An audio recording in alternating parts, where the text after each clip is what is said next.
Vous êtes chef d'entreprise, vous avez l'impression que les comptes bancaires de votre entreprise débordent, eh bien restez avec moi, je vais vous dévoiler les secrets pour optimiser au mieux votre trésorerie excédentaire. Je vais enfoncer une porte ouverte, mais la première question à se poser est: ma trésorerie est-elle réellement excédentaire? Puisque placer de la trésorerie sans avoir analysé vos besoins en amont peut conduire à la catastrophe. La trésorerie est dite excédentaire lorsque le cycle d'exploitation de votre société génère un surplus de trésorerie. Concrètement, votre besoin en fonds de roulement est couvert par votre fonds de roulement. Vous n'avez pas besoin de financement extérieur et la société bénéficie d'une réserve de trésorerie. Une fois cela établi, il est possible de décomposer votre trésorerie en 3 éléments différents. Court terme, c'est-à-dire inférieur à 12 mois, c'est la trésorerie courante, mobilisable presque immédiatement, placée sur des supports garantis, comme par exemple les supports monétaires ou les comptes à terme. Moyen terme, entre 12 et 36 mois, c'est la trésorerie de sécurité. Il est possible de prendre un peu plus de risques, mais en restant très modéré. On peut envisager des placements type crowdfunding immobilier ou compte titre.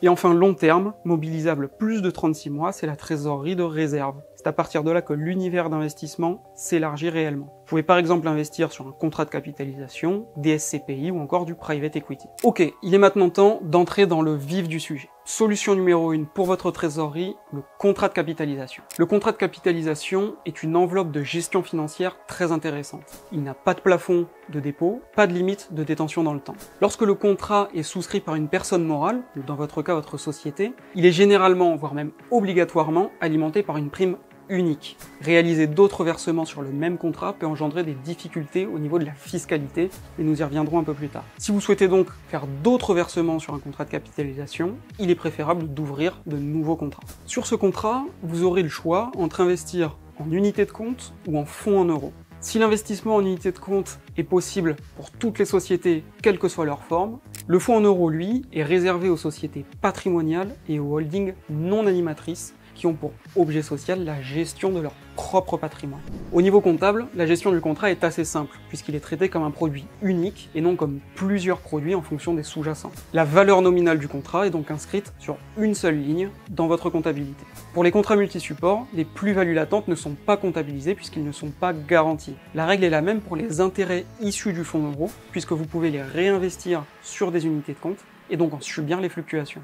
En revanche, des provisions sont comptabilisées en cas de baisse de la valeur nominale du contrat, et ces provisions sont reprises si le contrat reprend de la valeur. Au niveau de la fiscalité, la taxation à l'IS est un peu particulière puisqu'il y a un impôt forfaitaire annuel, même si vous n'effectuez pas de rachat. Cette taxation forfaitaire n'est qu'une avance de fiscalité, puisqu'en cas de rachat partiel ou total, une régularisation sera faite selon les intérêts que le contrat a réellement générés. En pratique, les plus-values annuelles sont rattachées aux résultats imposables soumis à l'IS. Elles sont déterminées selon un taux d'intérêt actuariel qui correspond à 105% du dernier taux moyen d'emprunt d'État à long terme connu lors de la souscription. Ce taux est fixe pour toute la durée du contrat, même en cas de remontée des taux d'emprunt d'État.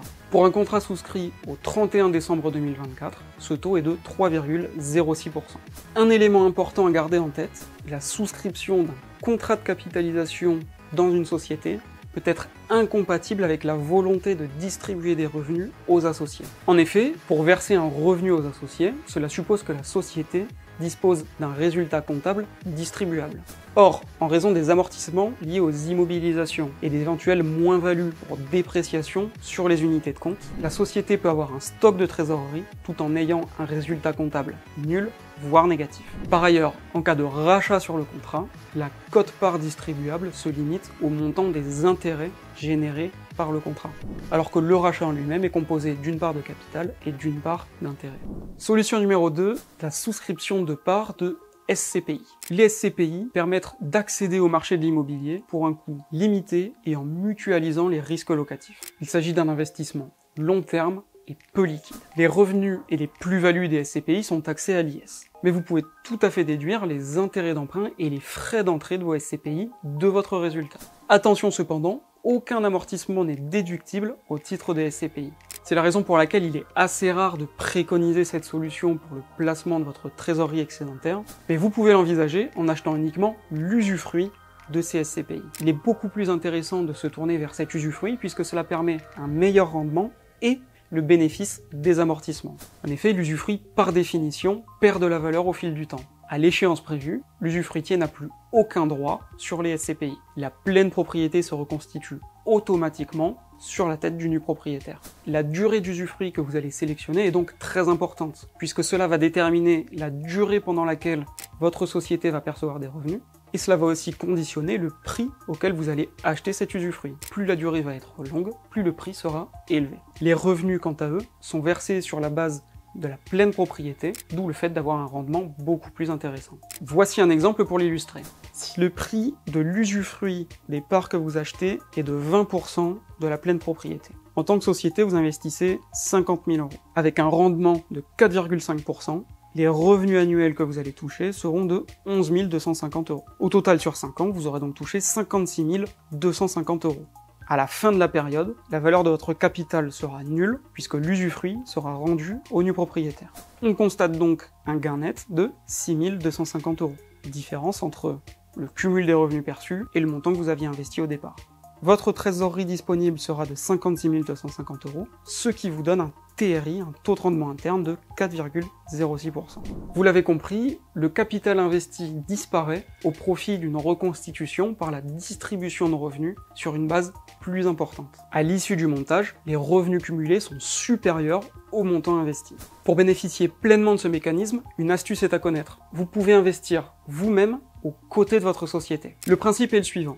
La société acquiert l'usufruit des parts de SCPI et vous, en tant que personne physique, vous en achetez la nue propriété. À l'extinction de l'usufruit, vous allez percevoir mécaniquement la pleine propriété des parts sans avoir à débourser le moindre euro. Alors pour que ce schéma fonctionne, il est nécessaire que le rendement appliqué à l'usufruit et la décote appliquée à l'achat de la nue propriété soient parfaitement équilibrés. Il ne faut pas qu'il y ait d'enrichissement injustifié pour le dirigeant. Il est d'ailleurs préférable de privilégier le rendement pour la société. Si ces principes sont respectés, cela vous permet d'être gagnant sur les deux tableaux. En tant que dirigeant d'abord, puisque vous vous constituez un patrimoine immobilier sans surcharge fiscale, pas de revenus locatifs, donc pas d'augmentation de votre impôt sur le revenu, pas de prise en compte de la nue propriété dans votre calcul de l'IFI. Pour la société ensuite, puisqu'elle va pouvoir placer sa trésorerie et obtenir un rendement très élevé puisque calculé sur la base de la pleine propriété. Cerise sur le gâteau, si vous avez un compte courant d'associé au sein de votre société d'exploitation,